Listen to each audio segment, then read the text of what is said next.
minsan mahirap para sa inyo. Pero, katulad niyan, yung sinasabi natin na ginajustify natin yung mga anak na introvert, sumunod pa rin kasi huwag nating hayaan na gano'n, no? Na tanggapin natin yung maling kaugalian na meron sila. Excuse me po, alam po. Sige, sige. No problem. Hindi ko lang dito magulang. Magsasabi ako kaya nito pag... Ano po, ano po. Minsan din po kasi, Hindi naman nila kayo ipapahamak.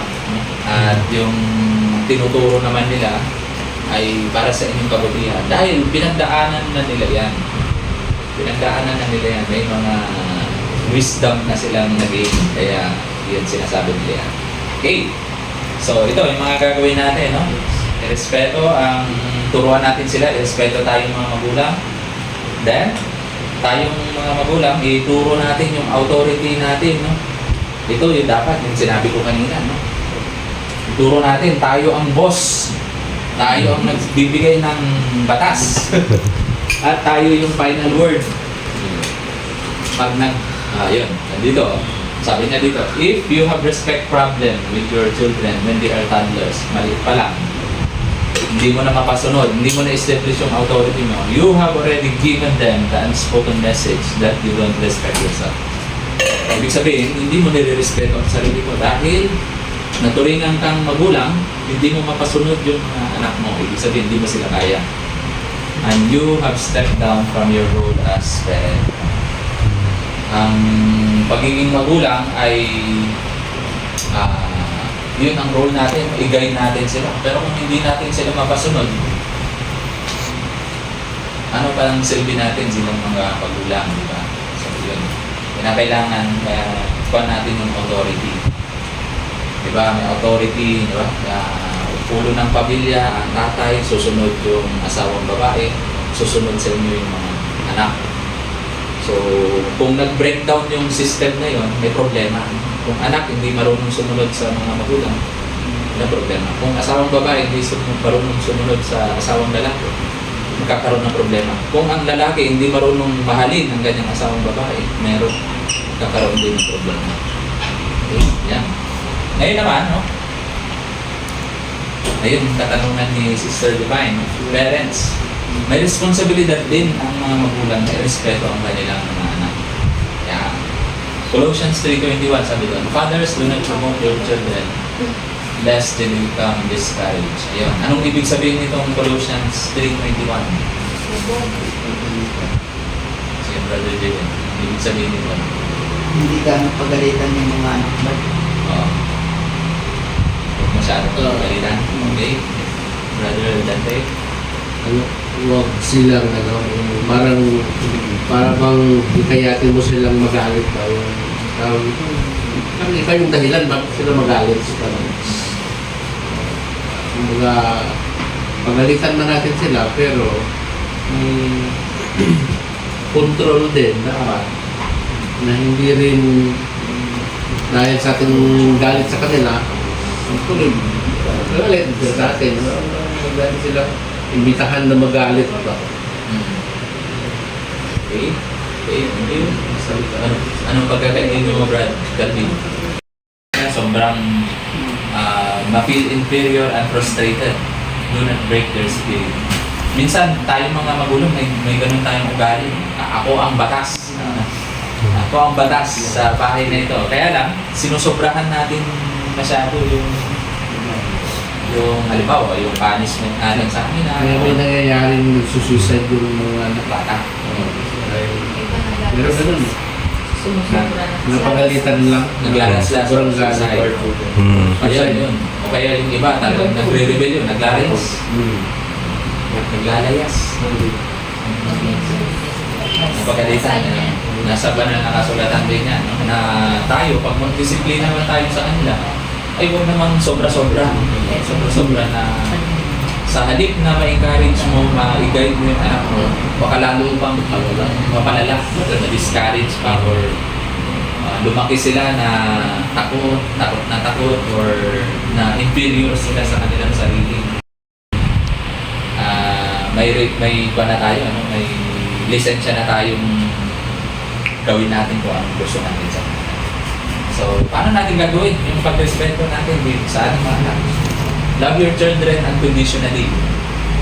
Ganun ang pagmamahal ng Diyos, but as a reflection of yours. Yes.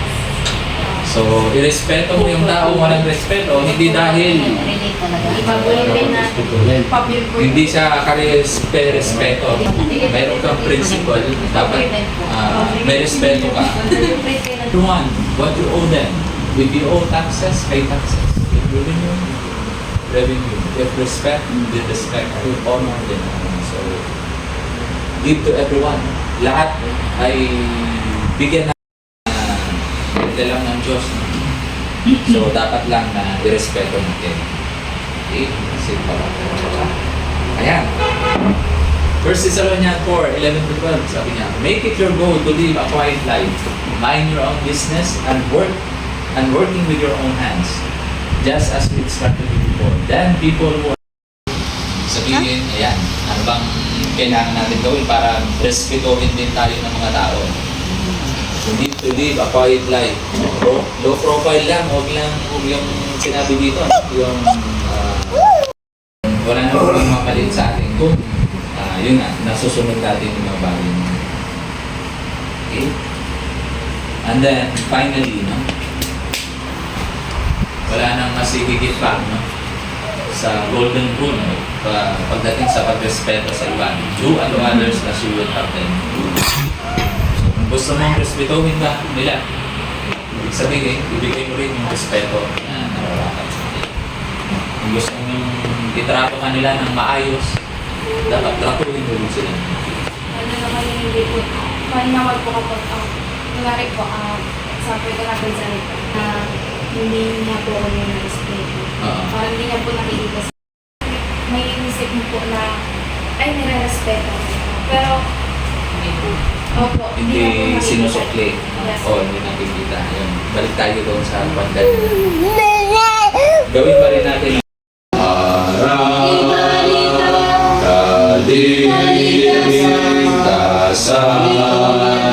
Mabuting balita ang siyang ipahayan. Balita sa biyaya, ibalita sa banda, ihaya. Mga tao'y tulungan dahil sa kaligtasan, ihaya. Tamang paggalang, ganun din sa mga anak kung paano din maramdaman nila kung paano tinuruan sila ng kanilang ako po ama ang mga aral na ng hanggang tulad ng lagi namin italim sa aming puso at isipan kung paano namin i-guide ang aming pamilya sa tamang pamamaraan sa pamumuhay ay gusto ng pamilya. Po, patuloy niyo po na kasama ang aming pagtipon at sana po ay pagpalagi po ang pamamahay ng aming kapatid na kung saan umangit sa amin dito.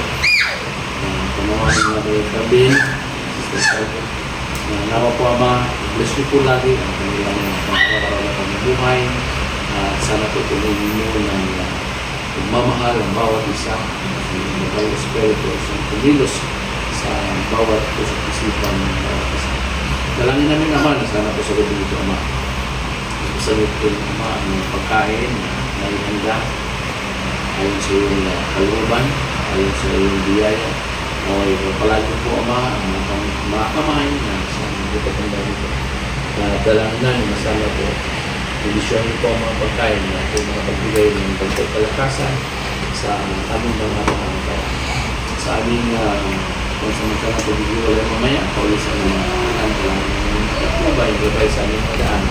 Para doon kami sa mga tahanan na ligtas sa pagkasayo. Ama, kapatawaran sa aming sa ligtas sa gawa sa aming pag-iisip. Sana i-bless rin ang aming mga kapatid sa online. Hindi namin sila kasama sa physical sa balik. Kasama namin sila sa Mahal. Magmano kayo. Bakit kayo naman? Alright, thank you. Sa paggalang yan. Wala na si Sylvia. Ilan niyo po. Lang tayo. Ano, miss ko eh. Tropa lang tayo, oy. Hindi na nagkakaroon ng edad. Kaya nga. Di ba? O, dali natin yung... O, tara, let's eat na. Ano yan, ma'am? Ano yan, Jay? Sino yan? Si? Ay, sabihan ko lang Ay, po. nasa biyahe pa. Ayun, sabihan ko lang. Nag-cringe ako? Huwag na